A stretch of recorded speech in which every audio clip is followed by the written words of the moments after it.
Det gør William og Lærke. Alle pengene skal bruges til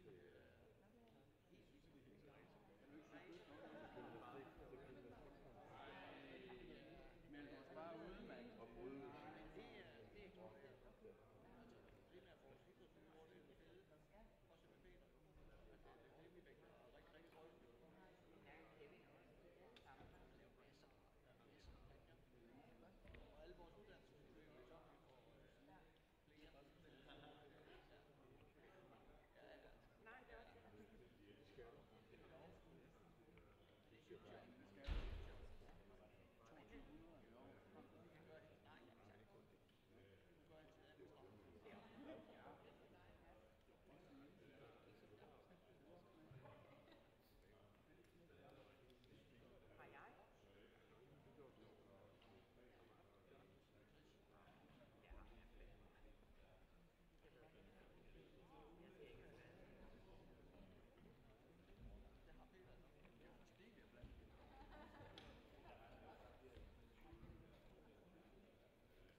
Kampvand og hele, ikke også?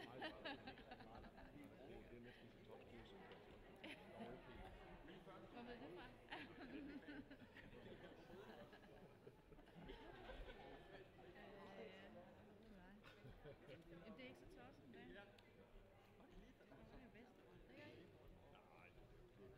man skal jo gerne kunne have bundtræk også. Jo, men hvis nu alt var bare sådan lidt sværere, Det bliver og svært. bare sådan, Det er sådan som ret sjovt. Vi har den tradition for at debattere opstemmelser lidt i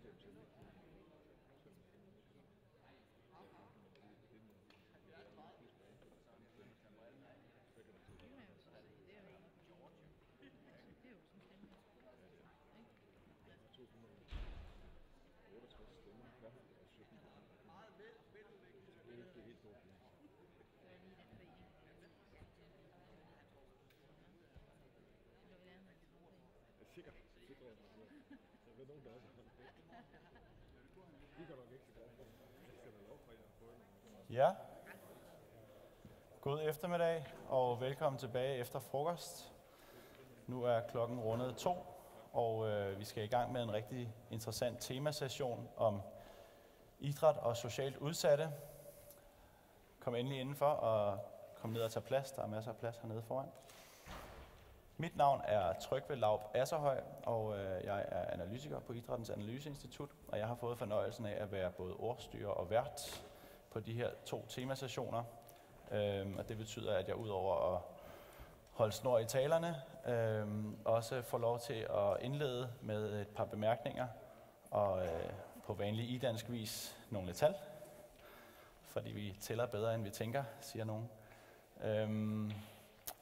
Men velkommen til, og vi skal nok få en rigtig interessant debat ud af den her eftermiddags 2 sessioner på hver sin side af kaffepausen. Kan du vise mig?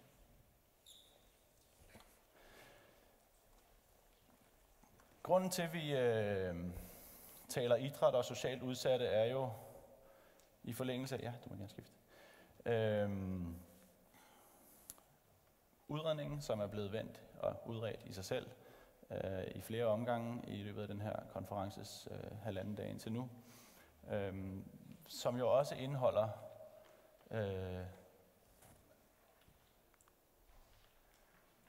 en lille sentens om de udsatte grupper.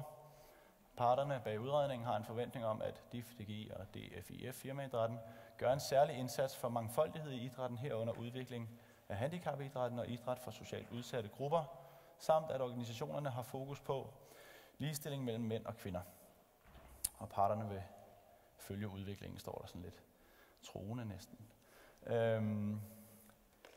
Det ligger i forlængelse af ros til foreningsidrætten om på ambitionen om at indfri en vision 25-50-75. Og det er sådan set det, der står om de udsatte grupper i den her politiske stemmeaftale.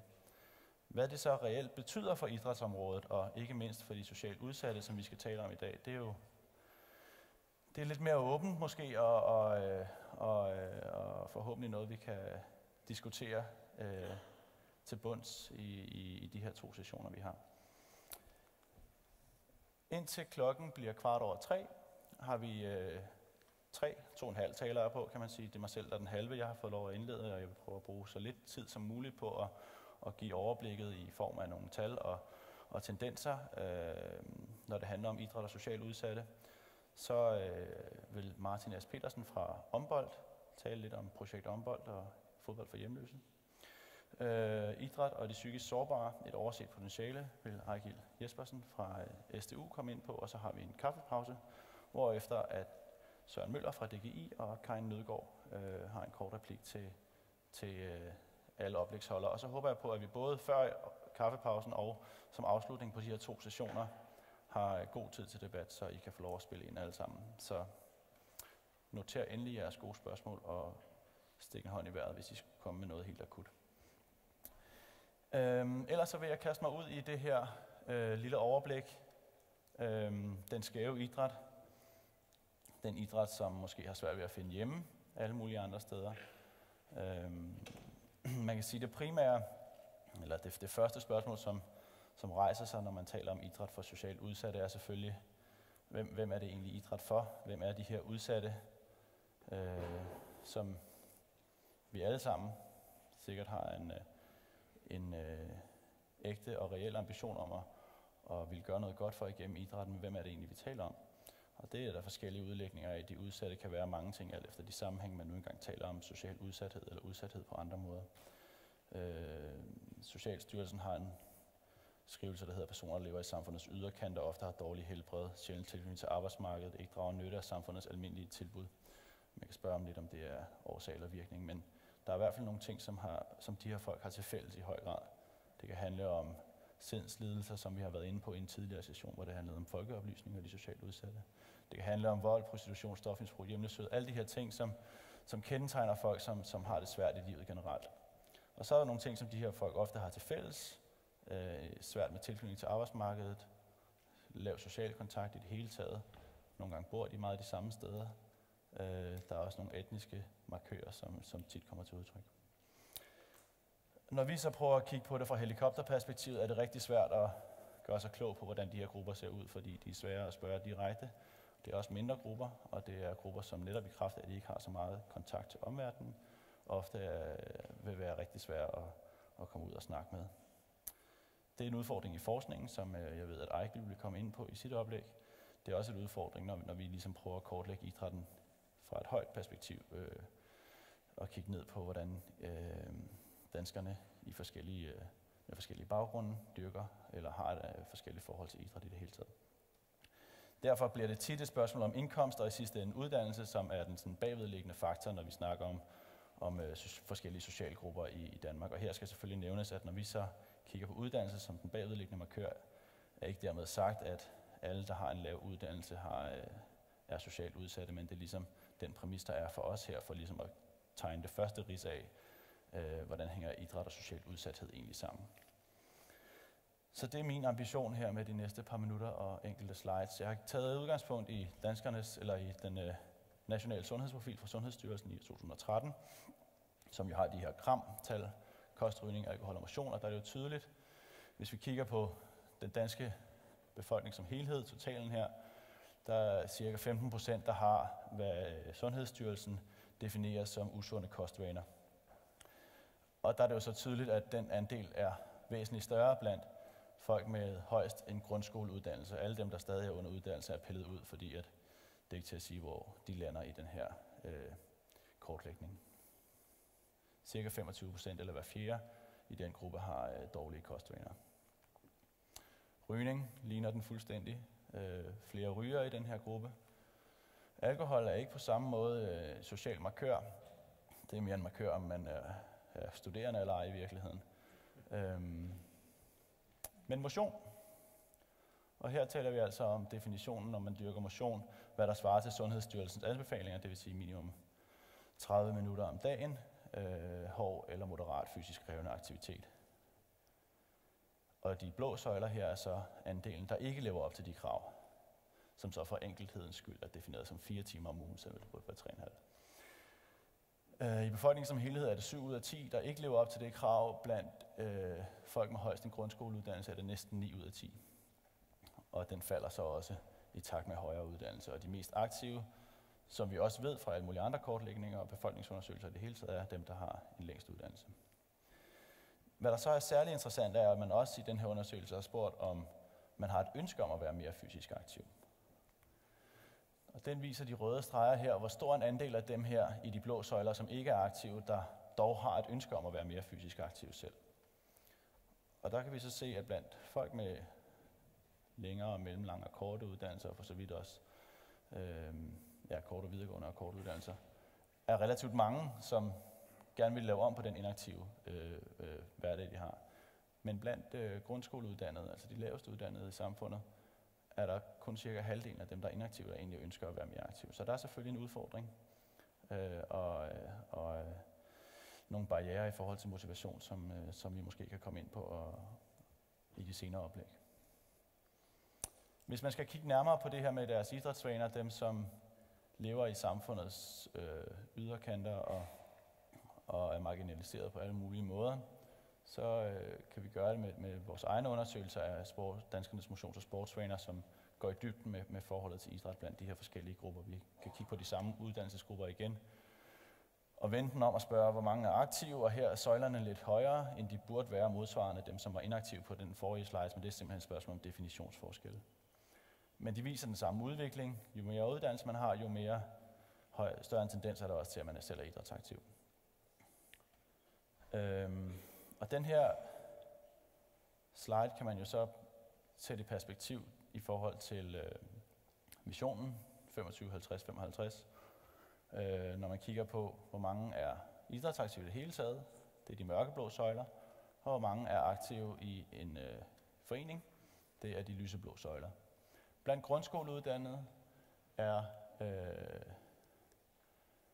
cirka 47% idrætsaktive i det hele taget, mens det kun cirka er hver fjerde, der er aktiv i en forening, regelmæssigt i løbet af et år af definitionen. Spørger man hvorfor, så kommer de samme ting frem, og man kan så spørge sig selv, er det visionen, der skal løfte det, vision 20, 25, 50, 75, der skal løfte den her? Er den i stand til at, har den lyst til at fokusere på så en relativt lille en gruppe i den samlede danske befolkning? Den vil nok ikke batte så meget i de store tal. Det er ikke den, der flytter 300 eller 600.000 mennesker, som vi hørte, at det drejede sig om i går. Men det er en gruppe for hvem, at det er enormt vigtigt at blive løftet ud af nogle negative spiraler i hverdagen. Og det er også interessant, synes jeg, når man kigger på, hvad er årsagerne til, at der ligger så relativt mange i den her gruppe heroppe, som slet ikke er aktive.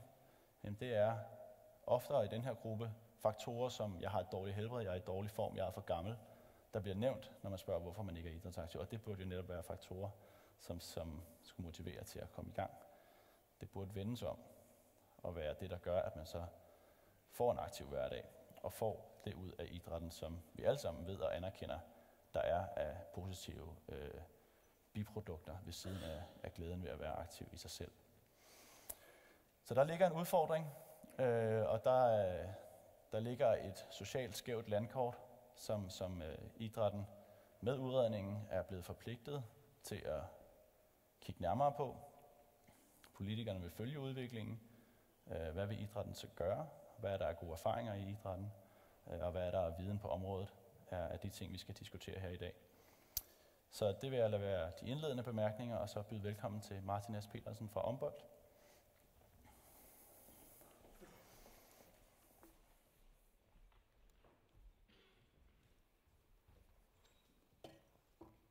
Er der lyd igen?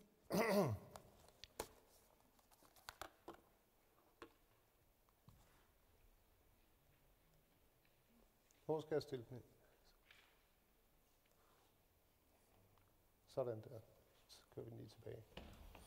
Goddag, jeg er Martin Pedersen, og jeg er sekretariatsleder i Ombold, der på 11. år har organiseret fodbold for udsatte og hjemløse i Danmark.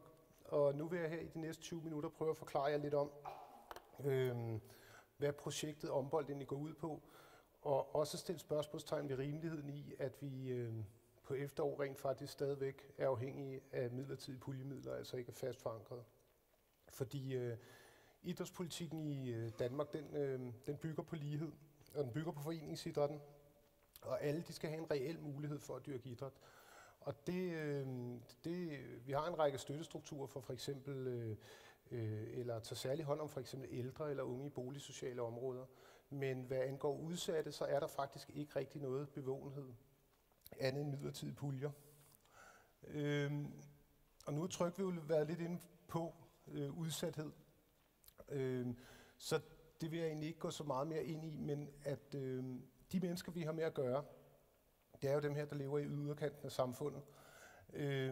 Og de kan ikke rummes i den etablerede idræt. Og det er primært på grund af sociale og kulturelle barrierer. Og det er, når ham på billedet her, jeg tror nok, han er fra Multihuset Brøndby. Hvis han vil spille fodbold i en lokal fodboldklub, at det er simpelthen ikke en mulighed. Lige meget hvor gerne vi vil inklusion, så er det ikke realistisk. Bare hans frygt på, han er på antabus for 3. halvleg, men han kan simpelthen ikke begå sig. Han har hele sit liv levet som alkoholiker og arbejdsløs. Det er simpelthen ikke en mulighed. Også på det sportslige plan, de fysiske barrierer, noget vi har også spurgt vores deltagere, hvorfor de ikke dyrker idræt i foreningsregi. Og så kommer der blandt andet det her, men de ikke føler, de er gode nok. Fordi vi laver et koncept med gadefodbold, jeg kommer ind på lidt senere, men han kan måske klare 4 minutter ad gangen på fuld skrald, og så skal han ud. Der er ikke de her tilpassede idrætsformer ude i klubberne. Og så er der også de økonomiske barrierer, som for eksempel kontingent, som også er en faktor, fordi at når det er den 5. i måneden, eller den 6. eller den 7., så har han altså ikke nogen penge. Og det, der bliver prioriteret lavest, det ved vi også af erfaring, det er at skal betale til en klubkasse eller noget andet. Og så er der også den anden vej rundt. Hvordan at den enkelte fodboldklub vil tage, hvis Benny her kom ned med sin funktionspromille, som han skal have nogle gange for at spille fodbold. Og hvis han spiller sammen med jeres børn eller børnebørn eller på samme tid, så ved jeg i hvert fald, hvad der vil ske i min søns fodboldklub. Så vil der komme et ramaskrig. Så det er også sådan, det er noget, der går begge veje.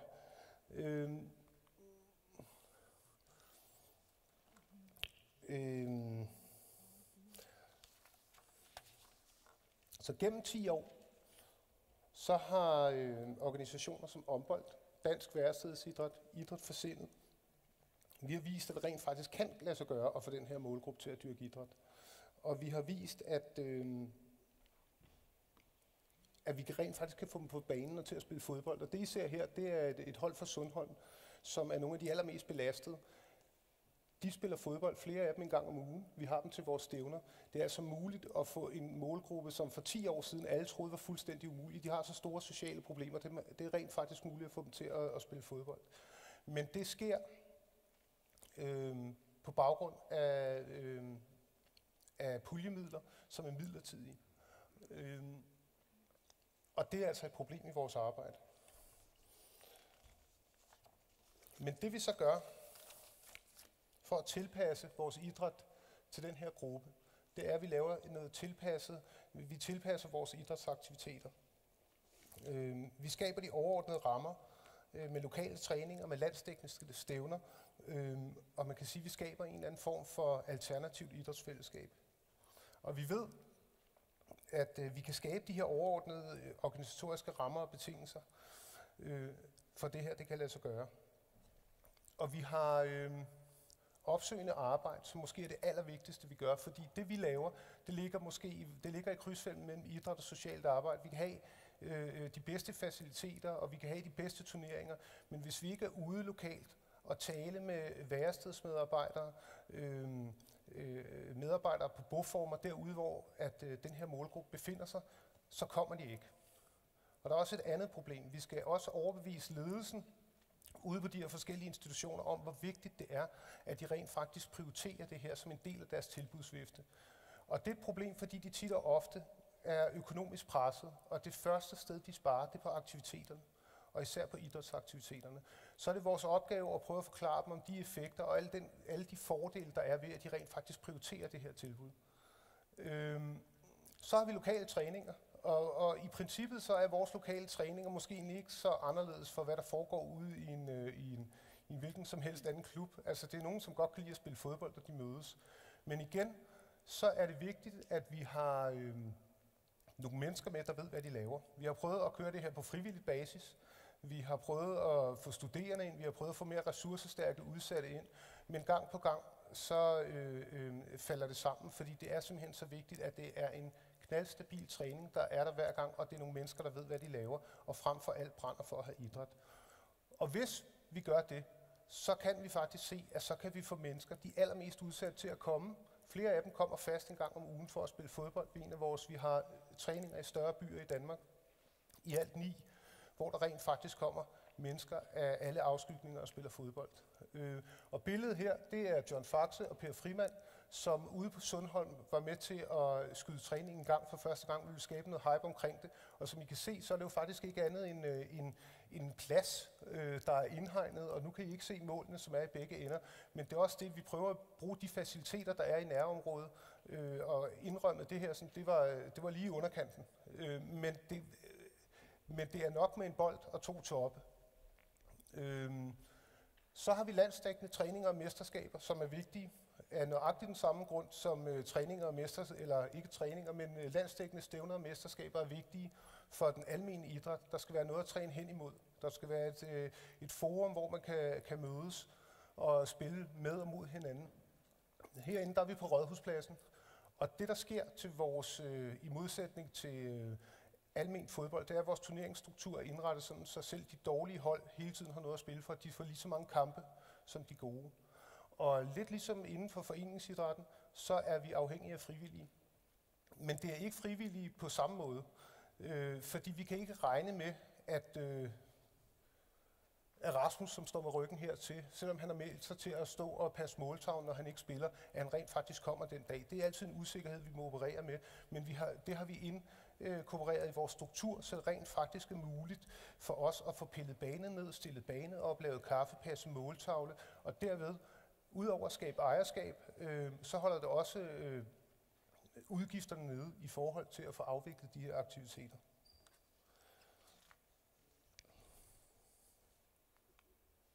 Men hvad er det så lige præcis, vi kan, og hvad er det, vi gør?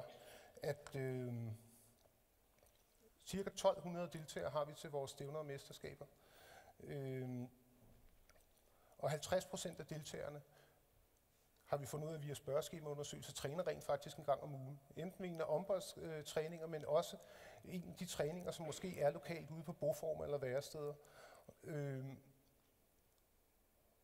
Og så får vi dem til, som jeg sagde før, at engagere sig og tage ansvar. Det er ikke bare ved at være frivillige. Vi har for eksempel et alkoholfrit koncept, eller et stoffrit koncept, fordi vi blander målgrupper. Vi har aktive misbrugere, vi har clean misbrugere, så det er vigtigt for os, at når der er nogle af dem, der kommer til vores træninger og til vores stævner og mesterskaber, at det ikke bliver en mulighed for, at de kan falde tilbage, hvis de i hvert fald er kommet videre. Og det er egentlig ikke noget, som vi håndhæver selv.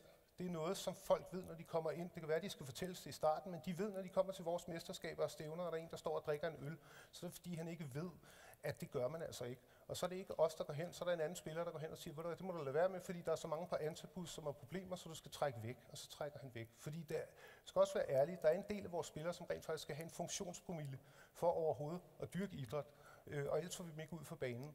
Og vi ekskluderer ikke nogen, så det tillader vi, så længe det ikke sker rundt omkring på banen. Og så kan man sige, at de bliver en del af et idrætsfællesskab med ligesindede. Og når jeg siger ligesindede, så er det ikke ens. For som jeg sagde før, så har vi aktive, vi har clean misbrugere. Vi har i alderen fra 18 til 57 år, tror jeg, der var i det sidste stævne, vi fandt ud af. Vi har mennesker fra asylcentre, boformer, steder for psykisk sårbare. Det er en meget stor spredning, der er, og ind i en utrolig uhomogen gruppe. Også mange forskellige etniciteter, men man kan sige, at det, der binder dem sammen, det er jo selvfølgelig det her idrætsfællesskab omkring noget fodbold, som de føler, de er en del af, men så også ret vigtigt, det er, at de er anderledes, og de skiller sig ud.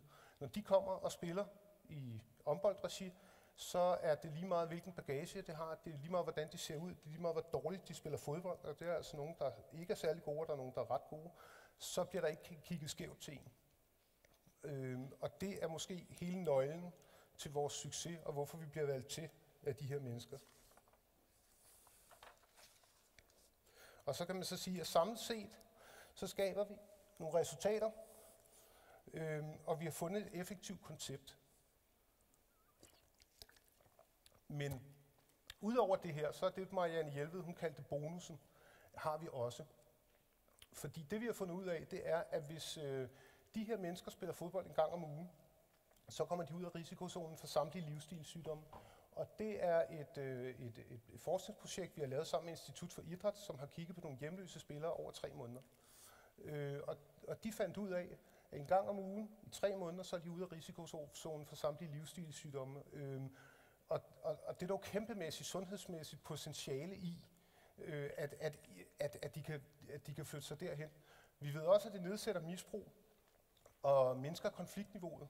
Det er noget, vi har fået at vide fra vores bagland ude på værestederne, der fortæller os om det. Det er ikke noget, vi har forskningsmæssigt belæg på, men det er noget, som vi også gør arbejder på og prøver at finde ud af at få noget valid data på det her.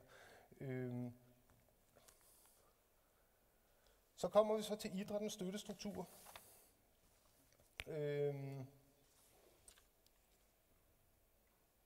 Udsatte idrætten, organisationer som Dansk Værestedsidræt, Håndbold, Idræt for Sindet, vi bliver ikke anerkendte som permanente tilbud. Ombold, vi har i 11 år levet af primært etårige bevillinger fra Socialministeriet, nu er vi så på en 3-årig satspulje, hvor idrætten har været defineret som socialt arbejde. Og det giver en række udfordringer i det arbejde, vi har for at nå den her gruppe. Det betyder, at idrætten det er et middel og en social løftestang til at opnå forbedringer i den udsatte borgers livssituation, og ikke et mål i sig selv. Og for Ombolds vedkommende, så mener vi, at det er utrolig høje forventninger at sætte til fodbolden. Vi skal huske på, at vi har talt med mennesker, som har massive sociale problemer. Nogle af dem har haft et helt liv med misbrug, med misrygt, og så tro, at fordi at vi får dem til at spille fodbold 1 gang om ugen eller 1 gang om måneden, at vi kan flytte dem fra et ene sted til det andet. Det er simpelthen manglen på indsigt, og i bund og grund også manglende respekt for de her menneskers livserfaringer og hvad de har været ude for. Men dermed ikke sagt, at der ikke er nogen, der kan flytte sig og flytte sig meget. Men det vi også kan se, det er, at det som regel sker i samspil med mange andre ting. Så kan det være, at der er en anden massiv social indsats, det er fuldt op med, men det er ikke fodbolden i sig selv.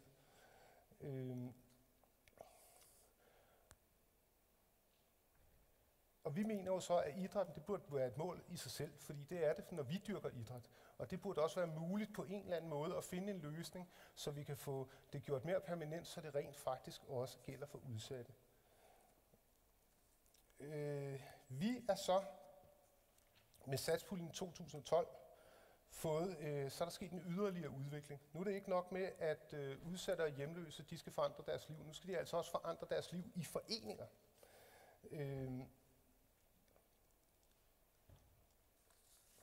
Og det er fordi, at vi sammen med DGI og Dansk Værestegsidræt har fundet ud af, eller indgået et partnerskab med henblik på det. Og det mener vi jo altså lige så urealistisk som at tro, at fodbold en gang om ugen kan få folk rykke fra udsathed til ud af udsathed, eller få en bolig eller noget andet. Og det er kun realistisk for en utrolig lille del af vores spillere. Og så vil jeg sige, at selvfølgelig skal vi være med til at danne bro til foreningsidrætten. Og det har vi altid arbejdet med. Vi er en organisation, som, hvor utroligt det end lyder, er glade for, når nogle spillere forlader os, hvis det er fordi, at de begynder at spille fodbold i et normalt tilbud. Og det har vi eksempler på. Men vi har også eksempler på, hvis jeg nu kan tage et eksempel på, at min telefon ringer for en måneds tid siden, at en gammel hjemløsespiller, vi har, der hedder Johnny, han har været alkoholiker i et godt stykke tid, og han får kæreste. Han dropper alkoholen og går på Ansabus. Han får et arbejde, han får lejlighed. Og han begynder at lade være med at spille i Ombold. Og vi bruger ham en gang imellem i Ombold til at komme ud og holde foredrag om, hvad der egentlig er sket i hans liv, og hvordan fodbolden har spillet en rolle i hans liv. Og det, der så sker for en måned siden, det er, at Johnny har mistet arbejde, fordi han er begyndt at drikke igen. Kæresten er gået fra ham, og han er blevet hjemløs. Om han kan komme og spille. Og selvfølgelig kan han komme og spille. Og det er jo det er enormt vigtigt, at der er et sted som Ombold, hvor der ikke nødvendigvis er en forventning om, at man kommer fra A til B. Det skal være der for de mennesker, som der er der. For den største del af de mennesker, vi har med at gøre, der er udsatheden en stabil tilstand, og der er ikke udsigt til, de kan godt rykke sig inden for rammerne, men de bliver aldrig nogensinde normale medborgere, der bliver klar til at dyrke idræt i foreningsregi. Og så skal vi bare huske på, hvad det egentlig er, vi gør. Vi rent faktisk er muligt at få den her gruppe at dyrke idræt i det fællesskab, vi giver dem. Og det skal vi passe på.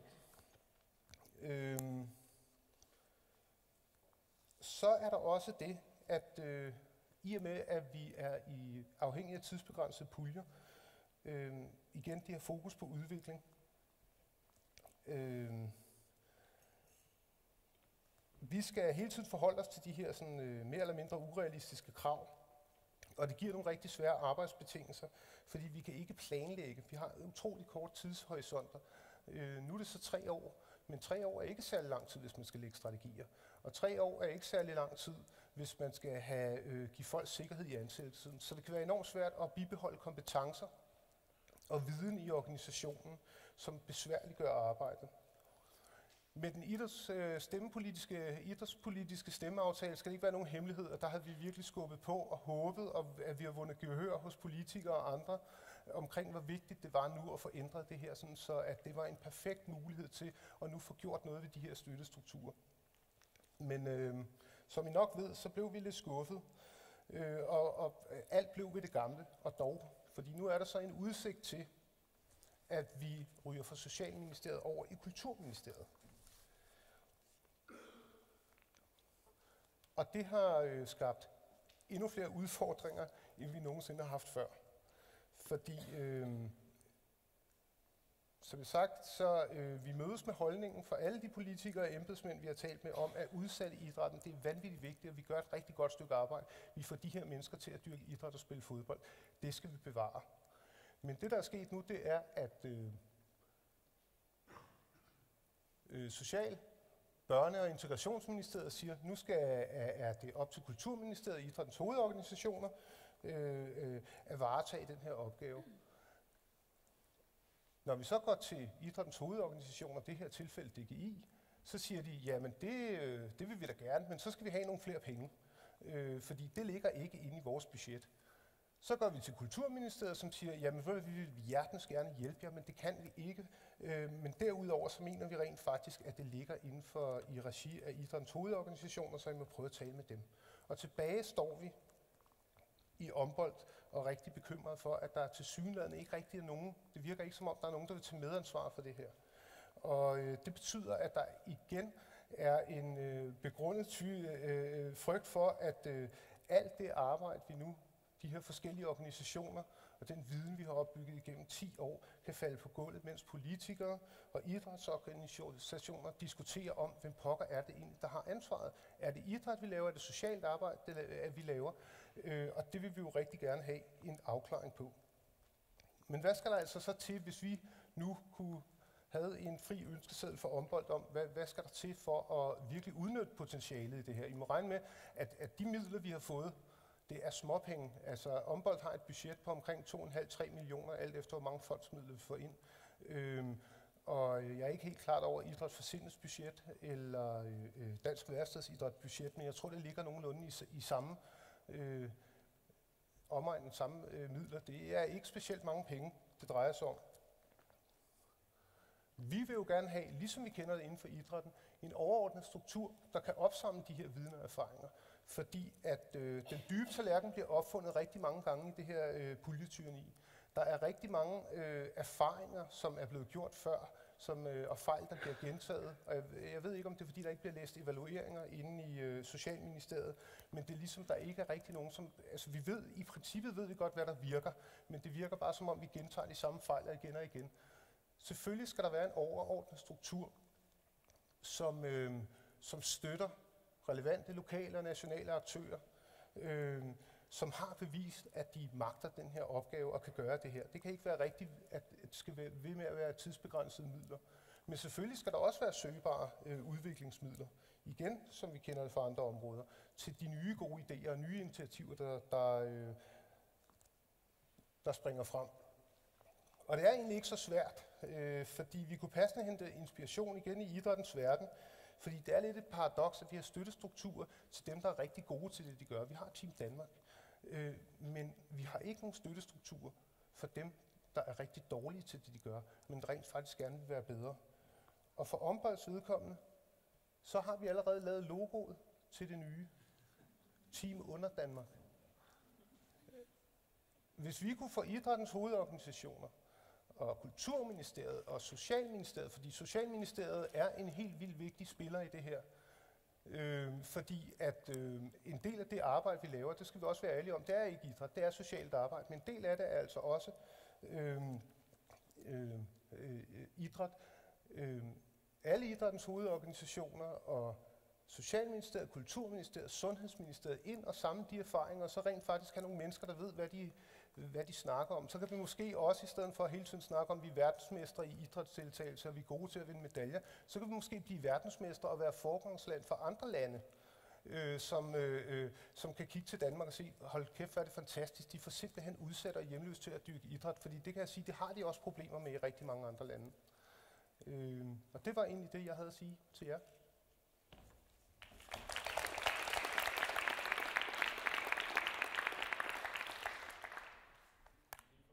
På scenen et øjeblik, mens vi sætter det andet slideshow på. Er der nogle spørgsmål umiddelbart til Martin?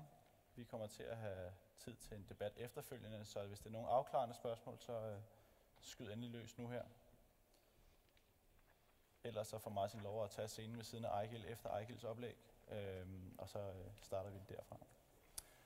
Nu siger vi velkommen til Ejgil Jespersen, som sagt lektor ved Syddansk Universitet. Ja, tak for det. Og tak for invitationen til at bidrage til diskussionen om idrætten og de udsatte, og jeg har så især fået til opgave at tale om idrætten og de psykisk sårbare. Nogle gange så kan man jo sådan have et optimistisk eller et pessimistisk syn på tilværelsen, og nogle gange så siger man, at glas kan være halvt fyldt, og så kan det også være halvt tomt. Og nogle gange, når vi drøfter det her med udsatte og problemer på idrætsområdet, så er det tit sådan idrætten ud fra det halvtomme synspunkt. Hvorimod her i dag vil jeg mere fokusere på kan man sige, den positive vinkel, som man også kan lægge på foreningsidræt i forhold til psykisk sårbare og andre udsatte grupper. Så jeg vil starte lige med at sige et par ord om det her med vores handicappolitik, hvor man med et generelt udtryk taler om funktionsnedsættelse, som typisk vil være en eller anden form for tab eller en eller anden form for mangel eller fejl i forhold til det normale. Og det kan så være på det psykiske plan, men også på det fysiske eller sensoriske plan, eller når vi kommer ind i forhold til det intellektuelle udviklingshæmning osv. Så på den måde er det et bredt begreb, og funktionsnedsættelse er ikke et begreb, man primært anvender inden for det sociale område, men inden for sundhedsområdet og rehabilitering og habilitering. Så der siger man, at hvis man har en funktionsnedsættelse, og det indbefatter en barriere for samfundsdeltagelse i bred forstand, så har man det handicap. Men hvis det er sådan, at man med denne funktionsnedsættelse får en eller anden form for kompensation, som muliggør samfundsdeltagelse, eller i hvert fald lige muligheder for samfundsdeltagelse, så har man ikke noget handicap tilbage. Men man kan stadigvæk have en funktionsnedsættelse, naturligvis. Så derfor er det her med at fokusere på kompensationsprincippet et vigtigt start i forhold til at få diskuteret, hvor er vi nu henne. Og i dansk handicappolitik, der har man for det første naturligvis nogle individuelle personlige ydelser af forskellige art, lige fra hjælpemidler, personlig assistance, terapi, træning, støtteordning osv. Men det foregår som sagt på det individuelle plan, og meget kommer ind på nemkontoen osv., så det giver selvfølgelig en risiko for isolation i samfundet. Og grunden til, at det er en vigtig perspektiv, det der med, at der er en risiko for isolation, det er jo, at man så ikke kommer uden for sin dør.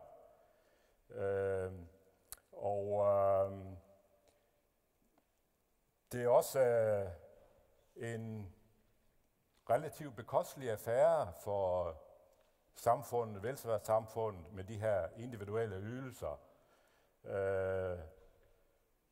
I kommunerne vil typisk en tredjedel af de samlede kommunale udgifter gå til handicaprelaterede udgifter. Og hvis man ganger det op på landsplan, så kommer vi på godt den anden side af de 100 milliarder. Og det vil sige, at handicaprelaterede velfærdsydelser i det danske samfund nærmer sig de samlede sundhedsudgifter på omkring 140 milliarder. Så det er jo ikke små penge, vi taler om. Derfor forestiller jeg mig, at man måske udvide perspektivet fra det individuelle niveau over til i første omgang parallelle tilbud, som vi lige har hørt omtalt. Parallelle tilbud til særlige målgrupper, særligt tilrettelagte tilbud, men som jo selvfølgelig så også har en risiko indbygget, fordi det er så risikoen for stigmatisering og segregation i samfundet. Og det er jo heller ikke så godt. Men tit er det sådan, at for at fordele nogle midler, så skal man sådan set først have nogle særlige behov. Og derfor er der en svaghed indbygget også i sådan en tankegang omkring de parallelle tilbud, som jeg skal vende tilbage til. Så det ideale er naturligvis almene tilbud. Det vil sige, at vi indretter samfundet, idrætten, på en sådan måde, at der tages videst muligt hensyn til mennesker med funktionsnedsættelse ved inkluderende tiltag, tilgængelighed, universelt design, men som så selvfølgelig også har en risiko indbygget, nemlig en risiko for usynliggørelse af nogle særlige behov. Men det kan man måske også arbejde med. Bare lige for at henvise til handicapkonventionen, som FN har vedtaget og som Danmark har ratificeret, så kan I se, at der er denne her dobbelthed mellem funktionsnedsættelse og handicap. Man siger, at personer, der har en langvarig fysisk, psykisk, i det her tilfælde intellektuelle eller funktionsnedsættelse, som i samspil med forskellige barrierer kan hindre dem i fuldt og effektivt at deltage i samfundslivet på lige fod med andre. Så derfor er det naturligvis det her spørgsmål om, hvordan kan vi komme ud over de her barrierer, hvordan kan vi fjerne barriererne, uden nødvendigvis at gøre det alt for let for folk. Fordi det kan man måske også komme til at gøre i forskellige sammenhænge. Men når der gælder idrætsdeltagelse, så er der ingen tvivl om, hvor der ligesom er fokus i første række. Det handler nemlig om, at personer med handicap i videst mulig omfang skal deltage i almene idrætsaktiviteter på alle niveauer. Og det vil sige, at det her med handicapidræt, det er kommet sådan set i anden række, når man har gjort så meget som muligt i forhold til inkluderingen i de almene idrætsaktiviteter. Så det synes jeg er et vigtigt udgangspunkt at sige, hvad det er, der kan man sige, samfundspolitisk, og det gælder også regeringens handicappolitik, som lægger vægt på det her med samfundsdeltagelse og inklusion. Så derfor tænker jeg, at hvis vi nu tager udgangspunkt i det her nye centrale foreningsregister, så bruger jeg det som udtryk for også, at man kan sådan set ikke rigtig være med begge steder. Der er dels nogle almene idrætstilbud, som er aktivitetsspecifikke, og som i princippet er inkluderende. Så kan man sige, måske ikke altid sådan i praksis, men i princippet er inkluderende, og hvor flere medlemmer er et succeskriterium. Og så er det naturligvis sådan, at det er ikke alle endnu, der deltager i de almene idrætstilbud, og så derfor har vi så også nogle særlige parallelle idrætstilbud, som i nogle gange til også finder sted i specialforbund under DIF, blandt andet i Dansk Arbejderidrætsforbund, som jeg skal vende tilbage til, også til dels, når vi snakker psykisk sårbare. Det er så især inden for børn- og ungeområdet i Dansk Handicapidrætsforbund. Og vi har allerede også hørt om, at DGI jo også har ting og sager i gang med dansk værtsidræt og ombold og så videre. Ikke? Så det er jo fint, at der også er nogle parallelle tilbud, hvor så kan man sige, det handler om, at vi ikke skal institutionalisere parallelle idrætstilbud efter min opfattelse, fordi det handler om i virkeligheden, at succeskriteriet der er jo færre medlemmer i det øjeblik, at de kommer med over i almen idrætten. som er det overordnede synspunkt. Og derfor vil jeg godt benytte lejligheden til at sådan, problematisere hele tankegangen om den her projektkultur, som har udviklet sig på området, og som på mange måder har den der midlertidige karakter med puljemidler osv. Og som der er ikke ret mange, der tror på, når det kommer til stykket. Så det er lidt ligesom julemanden, som vi leger måske en gang om året. Så leger vi tror på julemanden. Det kommer med nogle gaver. Og projektkulturen i det danske idrætsliv vil jeg sammenligne med julemanden, som vi måske tror på en gang om året, men ellers gør vi det ikke. Så der er noget infantilt over denne projektkultur. Så hvordan kan vi komme ud over den på en ordentlig måde, uden at miste også nogle af de kvaliteter, der naturligvis er i projektkulturen, i mangel af bedre. Og bare for at komme med et eksempel, altså kunne vi ikke starte med en eller anden form for proportionssans? På den måde, at hvis vi sådan i store tal taler om op i nærheden af 6 milliarder i alt offentlig støtte til idrætten, hvor meget fylder det så i det store billede?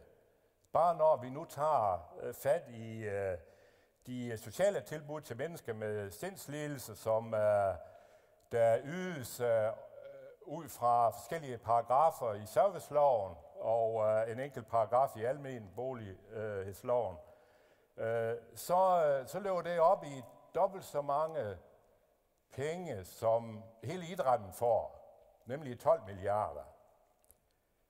Det er bare for at illustrere, at nogle gange så kunne man jo sige, at i stedet for sådan at fokusere på nogle små midler, puljemidler osv., hvorfor kigger vi ikke på de her 12 milliarder?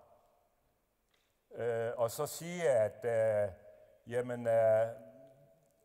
måske kunne man gennem en form for samskabelse eller gennem etablere institutioner på tværs af idrætten og det, der stadigvæk i kommunerne her, socialpsykiatrien, og som man nu ellers fremover hellere vil forbinde med nogle psykosociale indsatser. Men kunne man ikke gøre nogle ting der?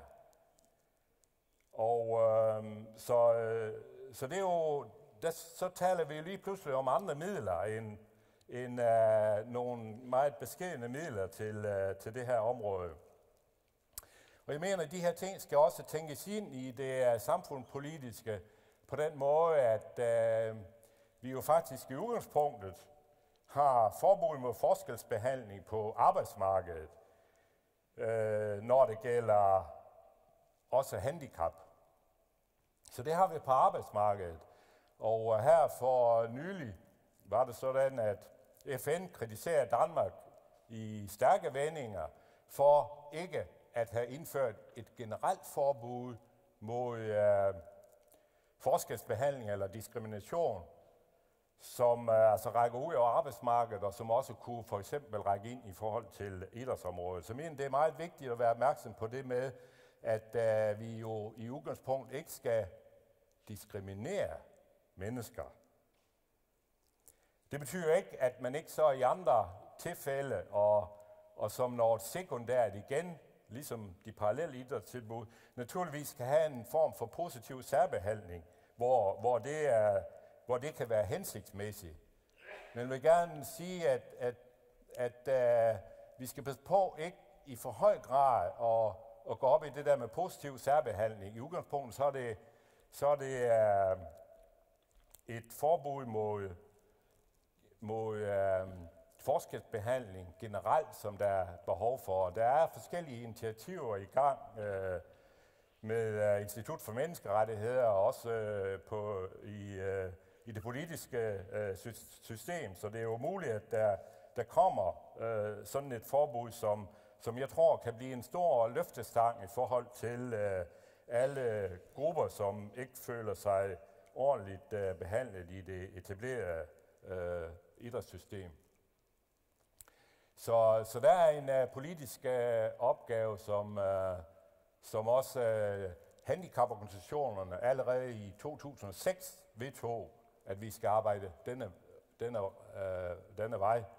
Men det kniver stadigvæk, og det seneste meldinger fra Christiansborg er nu, at man faktisk ikke vil indarbejde forskellige typer af konvention, børnekonvention, handicapkonvention. Det vil man ikke indarbejde i den danske lovgivning. Så situationen er lidt uklar i øjeblikket. Men der er i hvert fald mange, der vil følge op på det. Blot for at sige det her med, hvordan kan man så tænke inkluderende? På skoleområdet er der jo den berømte diskussion omkring, hvordan inkluderer vi i skolen, og det er jo også en meget omdiskuteret og meget vanskelig problemstilling. Og det er jo fordi, vi på mange måder opererer med en konstruktiv selvmodsigelse, fordi hvis vi siger inkluderende specialpædagogik, så er det jo sådan både og, men det for at bruge det på den her måde, så siger jeg, at et inklusionsperspektiv er ikke ensbetydende med en usynliggørelse af, at personer kan have behov for en særlig tilrettelagt indsats. Udfordringen bliver derfor at støtte på en måde, der ikke stigmatiserer den enkelte person, men derimod giver det mulighed for at deltage aktivt og bidrage til fællesskabets udvikling. Så det er mit udgangspunkt, og det er derfor, at man skal se på de muligheder, der så vidt muligt kan gøre sig gældende i forhold til almen idrætten.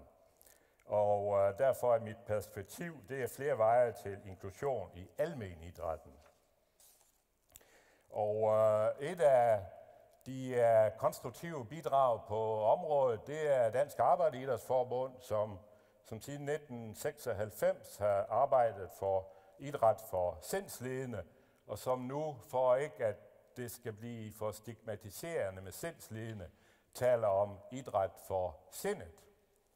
Og hvor I kan se, at der er sådan en trappetrinsmodel, som ikke nødvendigvis starter i bunden. Det kan sådan set starte alle vejene, fordi man kan både gå op i modellen i forhold til et udviklingsperspektiv, og så kan man komme ned af i forhold til, at der også er sikkerhedsnet i modellen. Så det er et eksempel på en velgennemtænkt og model, som bygger på erfaringer og også til dels projekter, hvor I kan se, at der kan være en-til-en motion af forskellige art. Så kan der være en særlig forening for ligesindede, som er i samme situation. Så kan der være bevægelser over i forhold til partnerskab og samskabelse med afstigmatisering og den slags ting. Så kan der være inklusionsperspektiv. Og endelig kan man også forestille sig, at man indgår aktivt også i det frivillige arbejde osv. Og vi har sammen med Dansk Arbejderidrætsforbund og Landsforeningen Sind lavet forskellige projekter på det her område, og vist også, at der er stort potentiale, altså der er stor interesse, også blandt mennesker, som er tilknyttet socialpsykiatrien i kommunerne. Så her er virkelig rigtig meget at bygge på. Og når vi har spurgt de unge, så er det også karakteristisk, at det er i hvert fald ikke idrætten, der er problemet. Og det er heller ikke de unge, fordi de unge, de fortæller om det håb, der er forbundet med at være aktiv, og den glæde og den begejstring og de udviklingsmuligheder, der ligger, og det med, at man kan bruge idræt til at forandre sit liv, og man kan gøre fremskridt, og de er synlige osv. Så det er heller ikke Det er heller ikke de unge, der er problemet. Så hvis nu det ikke det er de unge, der er problemet, og det er heller ikke idrætten, der er problemet, fordi den elsker vi jo bare, så kan man jo sige, hvad er det så, der er problemet?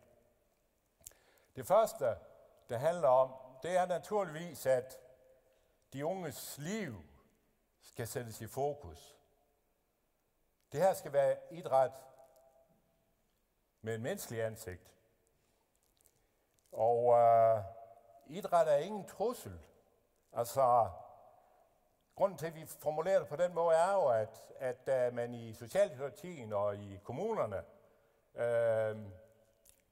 ved ikke rigtig, hvordan man skal forholde sig til det der med idræt, når det kommer til stykket. Der er ikke nogen tradition for det. Der er ikke tradition for at ansætte mennesker med idrætslige kompetencer. Som eksempel kan jeg nævne Roskilde Kommune, som har 175 medarbejdere i socialpsykiatrien, hvor man så har 1 til 1,5 stilling til en fysioterapeut og en med en idrætslig baggrund.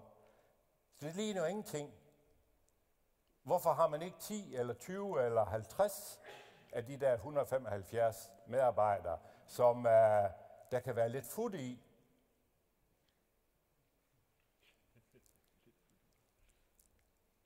Så er der selvfølgelig også et spørgsmål om, at nogle gange må man jo tilpasse idræt og bevægelse efter forholdene og efter situationen og efter de mennesker, der indgår i området. Og man kan indgå partnerskaber, og naturligvis så kan man også sige, at idrætten er jo svaret på mange måder. Men idræt er jo så på den anden side heller ikke svaret på alt. Måske er det sådan, at idræt er bedst til at aflede opmærksomheden fra problemerne. Og så hvorfor ikke holde fast i det, og bygge på den energi, som netop, som betyder, at man indgår i idræt, og på den måde, og når man gør det i et socialt fællesskab, så lægger man jo mærke fra sig selv. Og det er jo nogle gange det, der er problemet i forhold til psykisk sårbare, at opmærksomheden den bliver for indadvendt. Tankerne de bliver for tunge. Og så kan man jo ingenting. Hvis man har en skizofren lidelse, så bevæger man sig typisk mindre, end hvis man sidder i en kørestol. Så derfor er selve det, at få sat det ene ben foran det andet, jo en stor fremskridt i livet. Så jeg tænker i første omgang, det er, at vi må starte med at aflede opmærksomheden fra problemerne gennem idrætten, og så kommer de andre ting til bagefter. Så der er sådan set mange ting at gøre på det her felt. Det handler om netværk, inklusion og deltagelse. Det handler om at social isolation og ensomhed. Det er derfor, jeg er lidt bange for de her ting med at sætte bare midler ind på nemkontoen. Social isolation og ensomhed udgør en lige så stor risiko for tidlig død som de kendte kramfaktorer. Så hvorfor ikke bygge på de levede erfaringer, første person perspektiv? Hvorfor ikke bygge på de sociale netværk og lokale partnerskaber med mening? Hvorfor ikke styrke den enkeltes netværk? Hvorfor ikke understøtte deltagelse, kontaktpersoner, rollemodeller, mentorer? Vi må fokusere på livssammenhænge. Vi må tage udgangspunkt i de her livssammenhænge frem for organisationer. Og det er her, de idrættens lokale fællesskaber, kan man sige, udgør en kærkommen mulighed. Og det har man for så vidt også været inde på i regeringens psykiatriudvalg, som taler om, at nu må vi altså fokusere på borgernes ressourcer. Vi må finde metoder til aktiv borgerinddragelse. Vi må udvikle partnerskab med brugerorganisationerne, for eksempel at anvende peer-to-peer i en dansk kontekst. Vi må også systematisk involvere pårørende Og frem for alt må vi også etablere samarbejde med civilsamfundet på forskellige vis. Og det er det virkelig god grund til, og der er god grundlag for det. Fordi som vi har været med til at påvise i en anden undersøgelse, så er det faktisk sådan, at i udgangspunktet, så er psykiske lidelser mest hæmmende for idrætsdeltagelse, sammenlignet med fysiske handicap og helbredsproblemer. Og alligevel er det sådan, at idrætsforeningerne rummer ca. 69.000 personer i alderen 16-64 år med en mindre eller større psykisk lidelse. Altså, det er personer, som smutter med uden puljemidler, uden stor ståhej, uden stort postyr. Det betyder ikke, at der er lige deltagelse. Der mangler stadigvæk 39.000 personer med en psykisk lidelse, før end der taler om lige repræsentation, så der er stadigvæk noget at gøre. Og der skal man så huske, at det er også nogen, som bærer en tung sundhedsbyrde, og som er mindre tilfredse med livet. Men det, der er vigtigt for mig at understrege, er, at idrætten er fuldt på højde med deltagelsesniveauet, som vi har på andre områder, når vi kigger uddannelse, beskæftigelse og kulturarrangementer. Så på den måde har idrætten ikke noget specielt at skamme sig over. Så det her med den idrættens sorte samvittighed, det ved jeg ikke rigtigt, hvad jeg skal sige til. Jeg synes, det er vigtigt at fokusere på, at projektkulturen, som også nogle gange kan rumme en offerdyrkelse, når det kommer til stykket, måske bare kan samle en 3-4.000 personer med psykiske lidelser, hvorimod idrættens, kulturens fællesskaber kan rumme op mod 100.000 personer med psykiske lidelser, når vi også tager børn og unge og de ældre med, som ikke var med i min statistik før. Og så nu er jeg ved at være på slutningen.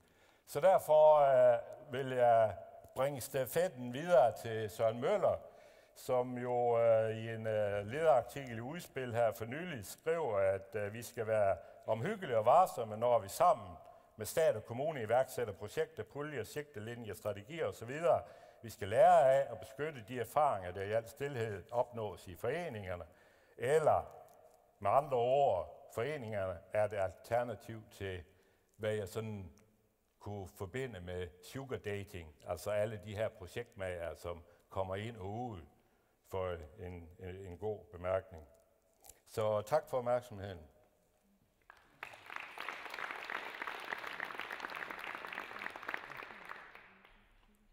Tak til Ejgil.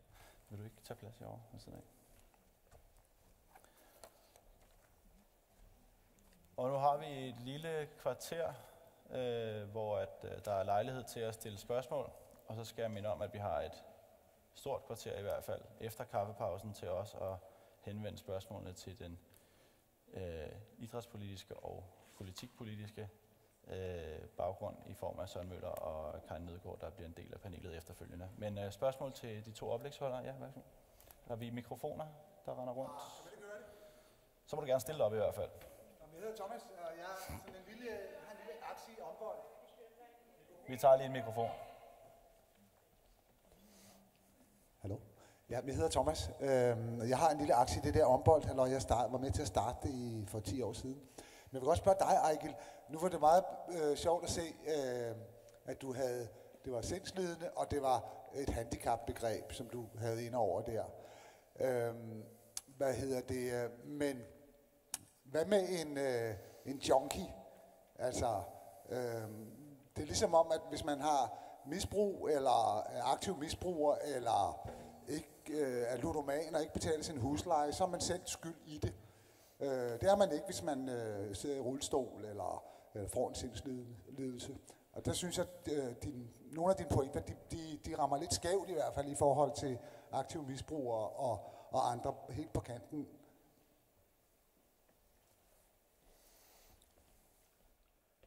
Ja, det skal jeg da lige tænke over. Altså det her med sindslidelser, psykiske vanskeligheder osv. Det er jo et meget varieret fænomen i udgangspunktet, og i udgangspunktet så er det jo, når det sådan kommer fra sundhedsområdet og psykiatrien og så over i det sociale. Så vi befinder jo sådan os et sted mellem det sundhedsmæssige og sundhedsvæsen og socialområdet, ikke?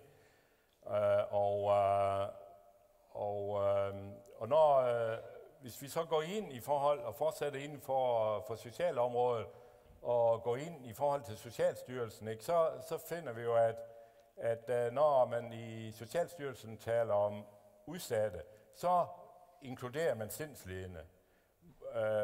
Men når man så går over i forhold til handicapområdet og så videre, så er sindslidende også med der, ikke? Så sindslidende er en gruppe, som vi ikke rigtig ved, hvor vi skal placere henne, og som så i øvrigt også er kendetegnet ved dobbeltdiagnoser af forskellige art. Og det er jo der, hvor vi får nogle problemer. Altså, jeg synes ikke, jeg taler om, at man sådan er selv skyld i de her problemer. Jeg tror i hvert fald, at det, jeg gerne vil tale for, er, at vi ikke udelukkende kigger på, kan man sige, de problemer, som der er forbundet med de her ting, og det synes jeg også afspejles sig i de interviews, vi har lavet med de unge, at de har et håb. Og jeg tror i virkeligheden, at det er det, der er det vigtigste at fokusere på. Det er et håb om recovery, et håb om, at man kan komme sig. Og det er det i virkeligheden rigtig mange, selv mennesker med svær skizofreni, kommer sig. Det gælder 30-40%. Og det er også nogen, vi arbejder med, og jeg har en af dem, som jeg arbejder med her, Mads Fabricius, som havde en svær skizofreni, da han var 17 år, og som så efter nogle år gennem hjælp fra psykiater og socialpsykiatri fik at komme ind i et godt forløb, når det gælder recovery. Og lige i de her dage, så er han faktisk på vej over Atlanten i en robåd sammen med 5 englændere. Så det er jo udtryk for, at man godt kan blive recovered og blive næsten ekstremt sportsligt aktiv. Så jeg ved ikke, om det var et ordentligt svar, altså. Nej, det var det ikke, fordi jeg spurgte, hvis nu han ikke er hjemløs, så er han heller ikke misbruger. Altså, hvis han havde brug for heroin, hvordan skulle han så klare turen over Atlanten? Altså, det er dem, vi snakker om, eller det er dem, Martin snakker om. Det er altså nogen, der er langt væk fra det, du snakker om. Ja. Det kan være, at Martin selv kan sætte lidt ord på den gruppe, han taler om. Jamen altså, nu ved jeg jo altså ret beset ikke rigtig meget om idræt for sindet af den målgruppe. Men jeg ved, det er en anden målgruppe, fordi at de ikke, og nu må du rette mig nede, Lisbeth, men at det, der er karakteriseret ved vores målgruppe, det er, at der er en kombination af forskellige, at det, der gør dem socialt udsat, det er kombinationen af for eksempel af alkoholmisbrug sammen med sindslidende, sammen med hjemløshed, og det er kombinationen af det her, som gør dem sådan ekstremt udsatte og enormt svære at inkludere. Det er sådan, som jeg ser på det, hvor at på nogle områder, så tror jeg, at den målgruppe idræt for sindet retter sig mod, der er det primære jo psykiske lidelser, som det primære, og måske endda det eneste. Men så vil jeg bare lige knytte en kommentar til det her recovery, fordi at lige meget, om vi snakker med en 50-årig person, som har i den grad er væltet, så er der altid et udtryk om håb. Og når vi har også lavet interviews, og de håber altid på, at de finder sammen med konen igen, eller får stiftet familien, og finder en bolig, og det tror jeg simpelthen er et menneskeligt præmis. Og dem, der spiller i håndbold, du sagde også det med offerkulturen, de spiller i ombold, fordi de ikke har noget andet. Det øjeblik, altså de definerer selv deres udsathed, for det øjeblik, de ligesom er kommet ovenpå, så er det jo, det er forbundet med stigma i et eller andet omfang at spille i et specielt tilbud, men så finder de selv over i det andet. Fordi at det er lige præcis det, at jeg tror, idræt for sindet og ombold kan tilbyde, det er i den situation, de er i nu, så giver dem dem en mulighed for at dyrke idræt. Og så skal man bare passe på i inklusionens hellige navn, at det ikke er det, at alt vores arbejde bliver centreret omkring, fordi at så mister vi lige fra præcis vores force, hvor vi laver et idrætsfællesskab om det, der er der. Ja. Tak. Der er et enkelt spørgsmål nede i midten her. Kasper fra DIF. Tak for 2 fantastisk gode oplæg. Jeg er dybt imponeret af dine pointer, Ejgil. Jeg er sådan lidt nærmest rystet, fordi at vi viser jo med de tal, at idrætten kan noget unikt. Selvom vi ikke gør et stort nummer ud af, at den kan noget. Og det synes jeg, det er fandme en god pointe, som vi skal bære videre og være meget, meget bevidst om. Jeg synes dog, du bliver nødt til også at lave nogle refleksioner over, at der også er nogen, der stigmatiserer. Altså, der er nogle aktive mennesker i vores samfund, som er med til at stigmatisere. Så stigma er jo ikke bare et produkt af, at der er nogen, der er anderledes. Det er også fordi, der er nogen, der ser på nogen, der er anderledes. Det synes jeg også er en kæmpe opgave, hvordan vi ikke løser den, men hvordan vi håndterer den i vores idræt. Hvis vi skal tage dine ting alvorligt, Ejgil, så må vi jo også i DIF spørge os selv, er der overhovedet noget i morgen, der skal hedde Danmarks Handicap Idrætsforbund? Vi har en repræsentant her, der måske har en anden profil på det. Men hvad vil dit svar være på det? Giver det mening, at vi har et forbund, som er reserveret til de handicappede, eller skal vi gøre alt, der står i vores magt til at få de her til at inkluderes i vores almindelige idrætsforeninger, som til syvende kan noget hen ad vejen?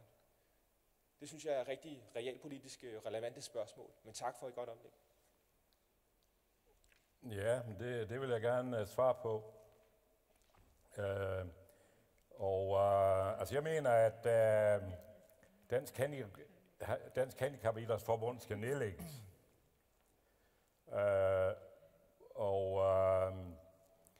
Det gjorde man faktisk i Norge allerede i 2008, ud fra et inklusionsperspektiv. Så derfor tænker jeg, at det er jo netop for at komme ud over den der stigmatisering, og det er jo, at mennesker med handicap er ikke nogen, vi skal putte over i et særligt parallelt tilbud eller over i et hjørne, og så sige, at nu gør vi noget for de handicappede, men de skal i hvert fald ikke være med hos os. Så derfor har jeg det principielle synspunkt, at naturligvis skal de inkluderes, men det betyder ikke, at man ikke så også samtidig med skal gøre en indsats. Så jeg forestiller mig, at dem, der arbejder i dag i Dansk Handicap Idrætsforbund, de kan være en form for taskforce i forhold til inklusion. Og i den udstrækning, man så vil have deltagelse i Paralympics og den slags ting, der kan man lave en slags struktur omkring med Team Danmark, og så en gruppe, som nu arbejder med Paralympics, og så få det inkluderet i et nationalt Paralympics Center, som man på Syddansk Universitet har planer om at etablere sammen med Dansk Handicap Idrætsforbund. Så sådan ser jeg fremtiden for mig. Og jeg tror, at det kan være... det, der så er problemet, er, at Dansk Handicap Idrætsforbund er ikke sådan helt parat til det. De vil gerne sådan set, men hvis de skal inkludere i almen idrætten, så siger det lidt som Søren Møller, at så skal vi have penge til 3 konsulenter og en kommunikationsmedarbejder ekstra. Så kan vi starte med inklusion. Det er så ikke helt rigtigt, fordi de også har nogle fine initiativer i forhold til inkludere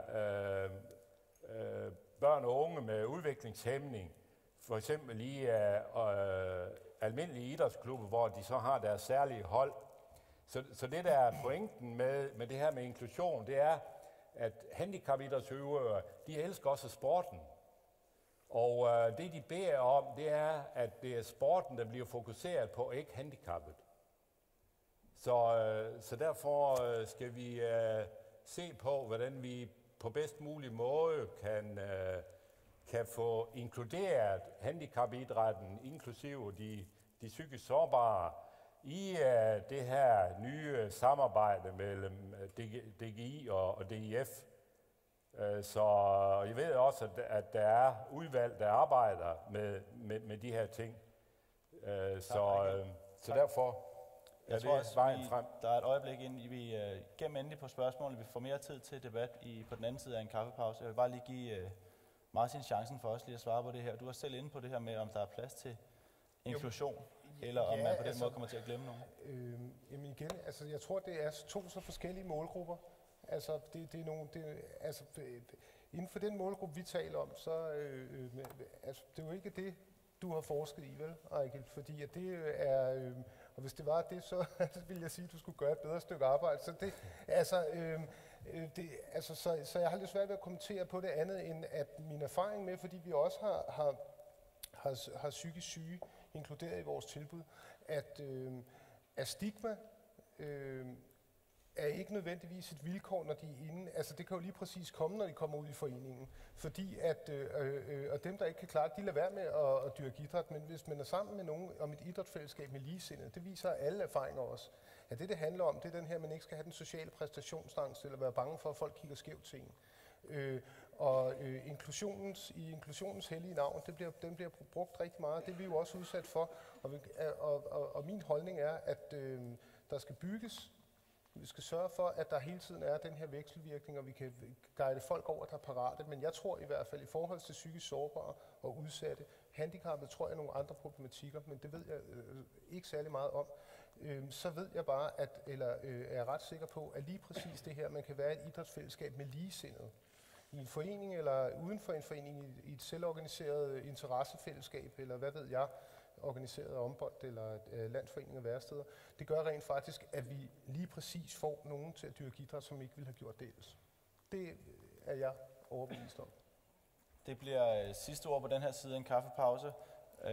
Vær hurtigt tilbage og snup en kop kaffe med herned eventuelt. Vi starter igen kl. 15.30 med Søren Møller og en replik af Karin Nødgaard efterfølgende. Tak til Torben Toller.